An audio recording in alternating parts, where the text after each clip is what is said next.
Yan mga lods, nalinis na natin siya.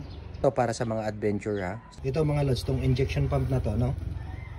Kung mapapansin ninyo, mayroong dito, mayroong tornilyo dito na 14. 2010 model tong adventure natin, mga kasamahan kong taxi driver diyan.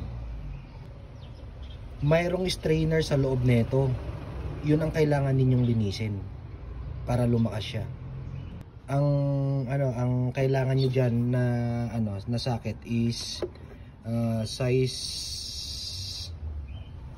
14, pero yung mga old na adventure, old model, mas old sa 2010, parang 2009 ata and below is yun,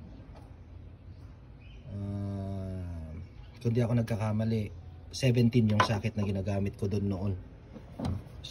Kaya natin babaklasin to. Meron siyang strainer na maliit,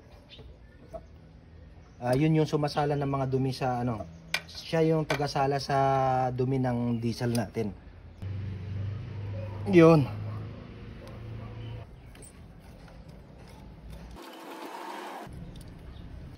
Yan. Yan yung tinanggal natin. Meron din siyang washer. Ganito lang yun guys. Kailangan nyo ng alambre. Yung medyo mataba ito.